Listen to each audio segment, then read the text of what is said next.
Serwus, damy panoszki kamele gizdy pieruńskie. Dzisiaj będziemy gadać brzydko. Mianuję się Grzegorz, a to jest chwila z Gotką. Witajcie.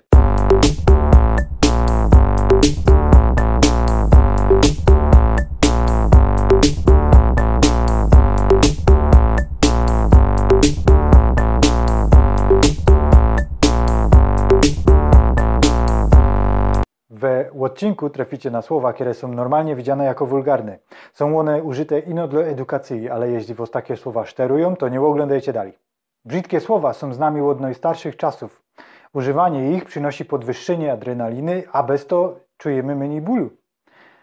Wymówimy je, jak coś nie idzie tak, jakby my chcieli, bo dało nam to uczucie, że są my fertig do tego, co by bić się o to, co by postawić na swoim.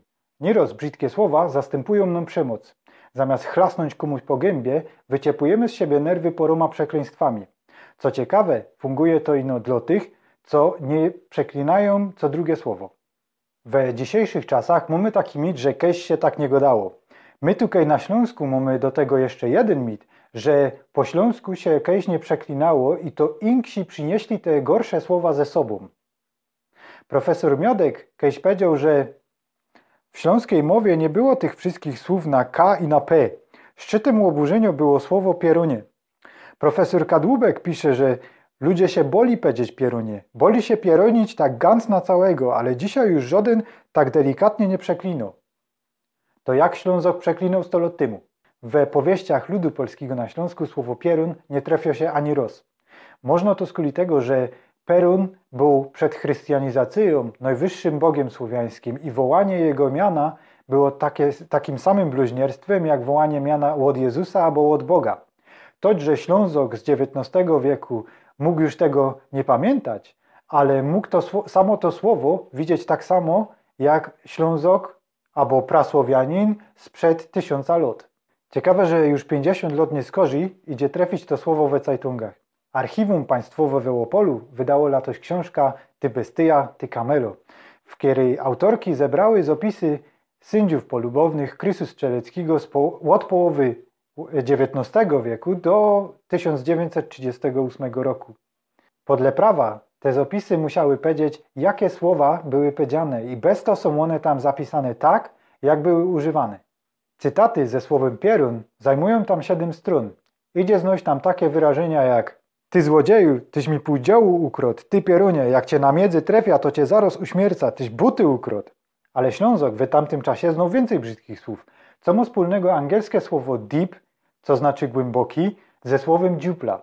Tysiące lat temu to było jedno i to samo słowo. Z tego samego słowa wzięło się też serbskie dupa, które znaczy dół albo jama. We większości słowiańskich godek jest to ale wulgarny kniw, co by powiedzieć zadek, i to już idzie znać we powieściach. Joch zaszał ku temu zdechłemu koniowi i użnąłech mu łogon u dupy. Połowijał łogon na jedna ręka aż do dupy i wysunął potem kij i wziął bić wilka. We dialektach polskich Śląska Kazimierza Nicza idzie znać słowo dupać, które autor zapisał na śląsku austriackim i znaczy ono mieć seks. To są ale takie słowa, co stoją kaś we pośrodku tej skale między normalną gotką a taką blank wulgarną. Nie znasz ani jednego przykładu popularnego dzisiaj słowa na H, ani tego na P. Miałżech problem, jak do was godać o tych słowach, bo nie chcę być łoszkliwy przed kamerą. Bez to ja się będę trochę pomagać. Z pierwszym słowem pomoże mi Adrianna Biedrzyńsko. Ty mniej gorzołka pij, ty więcej trenuj, ty za granicę jedziesz, ciulu, ty!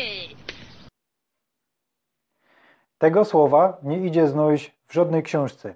Autorki agresję znodły ja we 4 miejscach i najwcześniejsze jest z 1875 roku. Ty nie poradzisz nic robić, jeno Józefie tego łonego do życi wrazić. Największy problem mam ze słowem, co się zaczyna na K, kończy na A i ma 5 liter.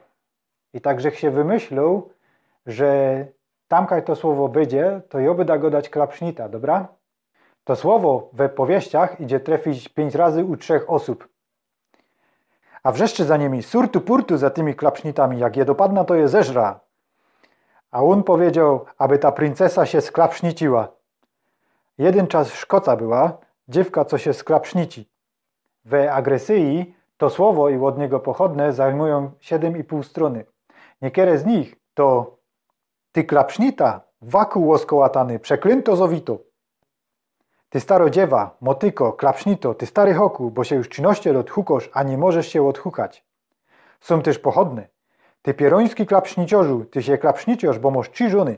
Ciekawe jest słowo wak, którego dziś już chyba żaden nie pamięta, a kiedyś ono było fest popularne. Jożech je też trafił pierwszy raz w tej książce. Ono się wzięło od łacińskiego vagina i mogło oznaczać genitalia, jak i całką osoba.